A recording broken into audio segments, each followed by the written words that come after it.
Alicia, do you think that your money should move towards one goal in retirement? And if so, then how do you get the money movement started?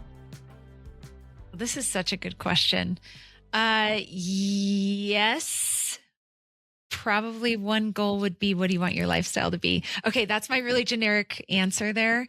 But there is a lot of things that your money should be doing, what it should be moving towards. And I think a lot of times people don't realize that when you are shifting into retirement, so should your retirement, or so should your financial planning, right? Because a lot of times when you're saving, that's easy. You're saving, you're putting money away. It's kind of out of sight, out of mind. You've got a paycheck coming in.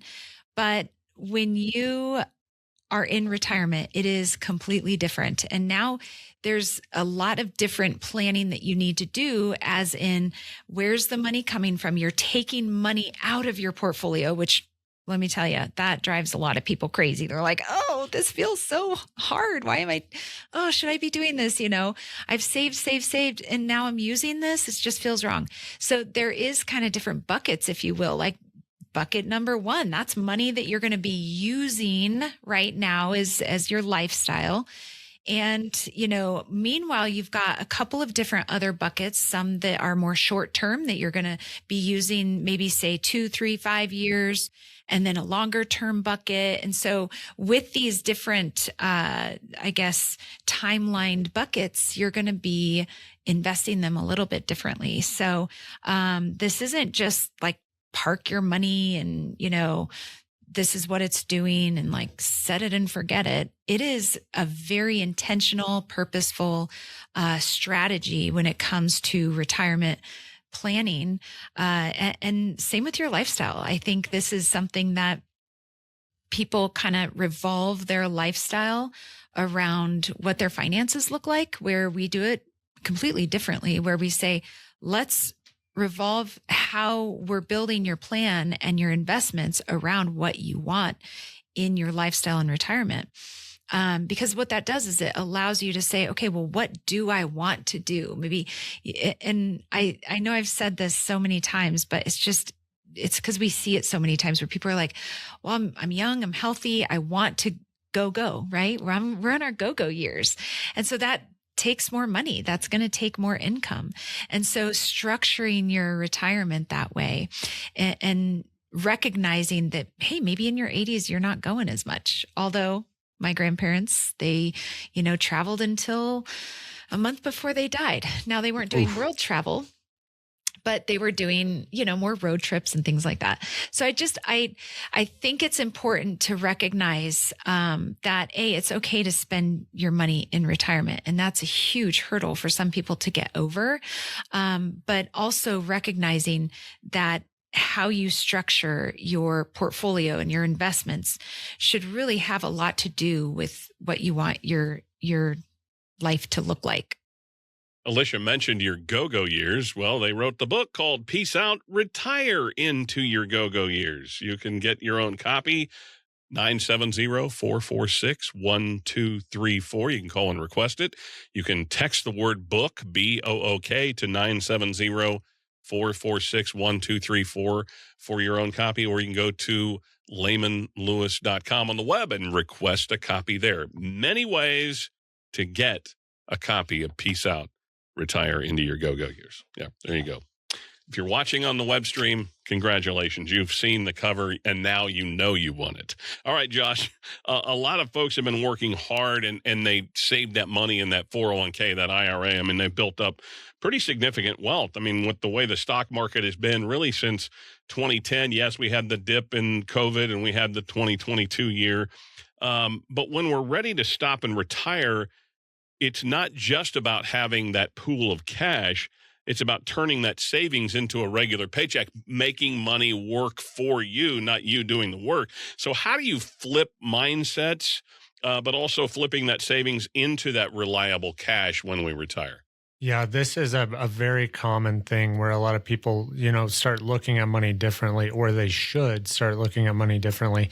And it's a big hurdle. There's kind of that psychological crux where people got to go from that, saving, investing, that sort of thing, to then, distributing their assets and using those as income. So I think having those conversations regularly and often kind of helps drive that home. When we run a lot of financial models, we'll show money coming out of the portfolio, but we use a projected growth rate there as well. So we can sort of look at how do we strike that balance. But a lot of times it's sort of this idea of what are we doing in terms of asset allocation? How are we shifting our investments? Where, yeah, of course, we still want a growth aspect within our portfolio so that we can, hedge against inflation and, see longer term appreciation, because we're not going to need all those assets, in one period of time. So we can kind of segment the portfolio to a certain extent. But then we also want to look at, hey, what type of volatility are we subjecting these assets to? Because if we're using that for income, we don't want a big, swings in the market to adjust the value of those dollars. But we also want them to generate cash flow. So we look at a lot of different investment vehicles, and then we're going to also look at how do we stagger those out over a period of time. And again, we're having those pragmatic conversations with people as they get into that retirement and they start, aging and phasing in more into that income distribution, of just reminding them, a big one is, hey, this is exactly why you save this money, right? And here's the projected growth rates we're looking at. We're super conservative in that regard because we want to set people up for success, but we also want to make sure that they're going to have a consistent, reliable income, that they're not necessarily worried about big fluctuations in the market, adjusting that according to their lifestyle. And I have to tell you, we have more conversations about people underspending than we do overspending.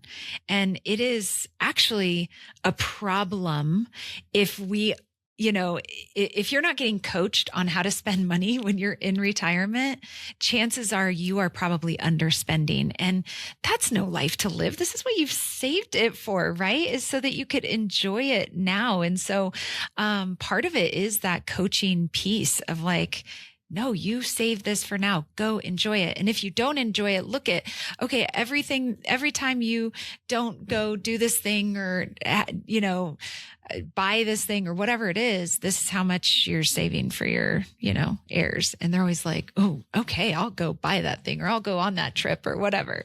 So yeah. Yeah. But I want to dive into that a little further, Alicia. Again, the number to reach out to Alicia, Josh, and the team, 970-446-1234.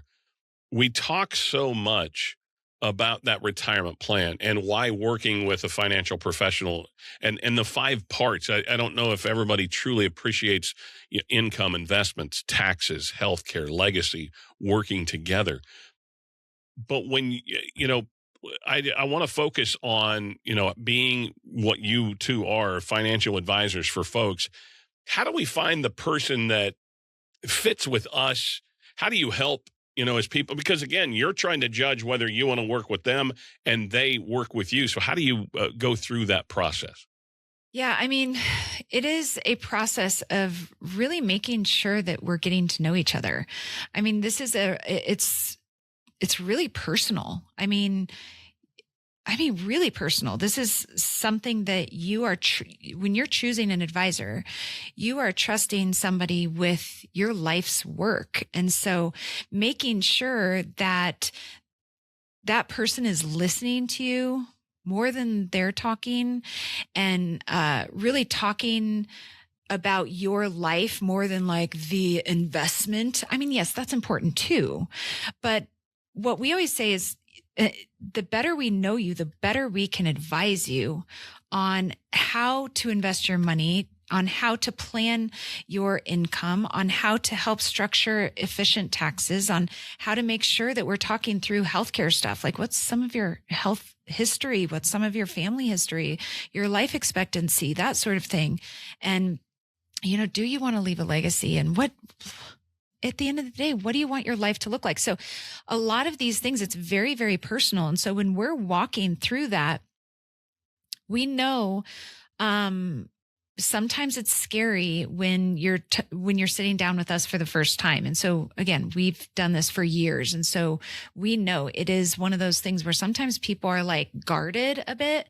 And so we just have to keep kind of really helping them understand, hey guys, the better we know you, the more you open up to us, the better we're going to be able to say, here's how we feel like we can help you. But when people come in guarded, it's not like, nope, they're out. It might just be like, okay, they're scared, or they maybe have had a bad experience, or maybe they're just grumpy. I don't know. Like sometimes that happens. Maybe I'm grumpy. Maybe they need a chocolate chip cookie, which here you go, bud. So it is, again, it's that relationship. And the reason why it is so, it's not just us getting to know them, it's them getting to know us too, because you've got to trust us. You've got to see that we've got your best interest at heart. You've got to see that the plan that we're putting together is for you specifically. But again, we got to know you really well to put that plan together so specifically. So it is such an important piece of our process, of our peace process. Because that personal connection, which is the first, the P in peace, that personal connection is the very first, because it is probably the first most important step in the journey of getting your retirement plan. Well, I'm glad you brought that up. The peace process, which Alicia and Josh wrote about in their book. It is personal connection, number one. Education, action, agreement, creation, and then enjoyment. They want to start this process with you, but the only way they can do that is if you reach out. 970-446-1234. 970-446-1234 for the Lehman Lewis Financial Group. More Retire Colorado straight ahead.